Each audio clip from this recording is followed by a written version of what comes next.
I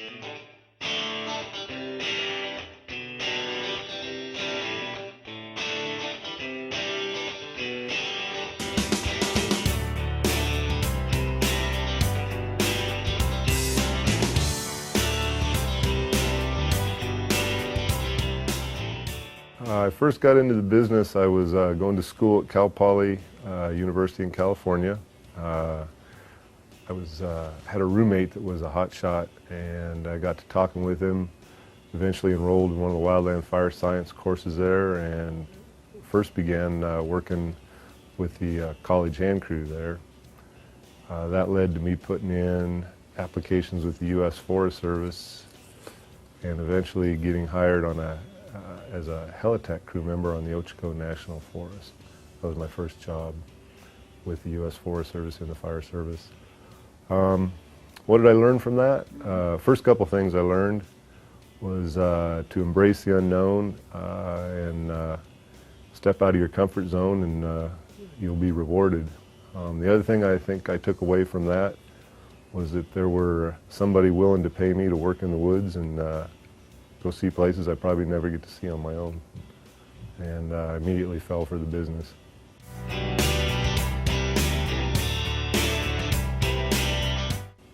I think the first thing that I would say that contributed to my ability to move forward and have some success in this business was the opportunity to work for a lot of good supervisors.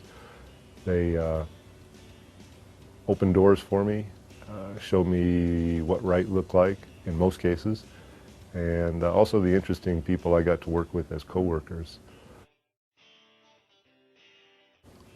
I think the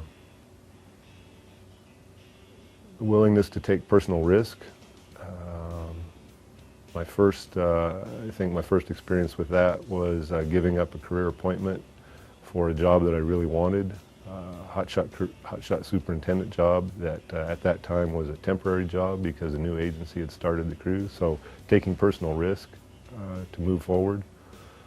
And I think from looking at it,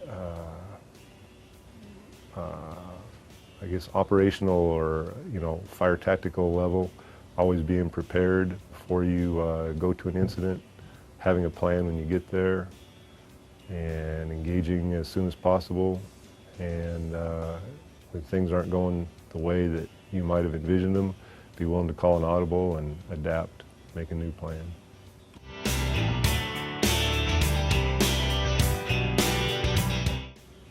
Probably the first is when you go into a new position or new responsibilities, watch and learn from your subordinates. Don't go in swinging a wide swath, but see how things operate and learn. And second thing I would say is get to know your boss and learn what their problems are and don't add to them. And in conjunction with that, learn what your scope of work is and go forward in that lane. Another thing I think going into a new situation or a new job is research the past of that locale or that organization and honor it. And I guess the last thing I would say is find something that you're really passionate about and try to take that to the next level.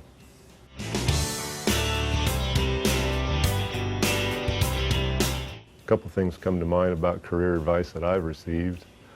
Early in my career, I was in a position that I was kind of waiting for the promotion to come. I was in a mid-level or a first-level supervisory job, and I wanted the next job up. And my boss, who I still keep in touch with now, says, "Don't wait. Don't wait here.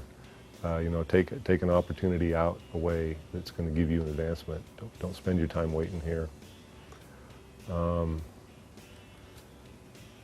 Later on in my career, I was in a position to hire my assistant, and I was faced with two really good candidates. One had a lot of experience, one not quite so much experience but very enthusiastic, very sharp, had come and talked to me, and I called somebody I consider a longtime mentor, and he simply said, hire the youth, and it turned out very well.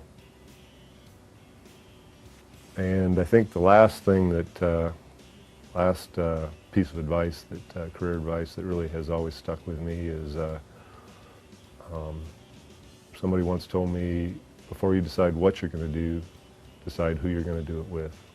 So really focus on building the right team before you focus on, what you're actually going to do for a plan of action.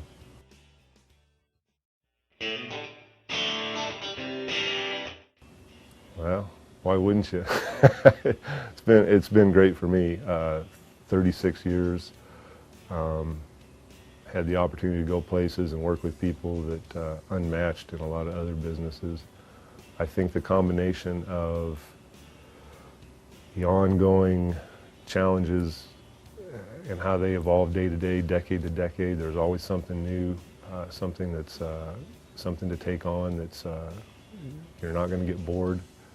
I think the teamwork aspect is really appealing, the camaraderie that you wouldn't find in a lot of other lines of work, and just the public service aspect of it.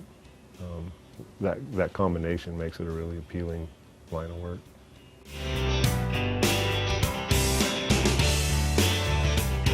And I think the two biggest things that folks in the fire business should really focus on for self-development is, one, knowing themselves, learning their strengths, weaknesses, and how to develop themselves as a leader. And the second one is learning the history of the fire service itself. That's something we don't do very well. And I think the Wildland Fire Leadership Development Program provides a lot of tools for that, from the formal L course curriculum to the online leadership development toolbox.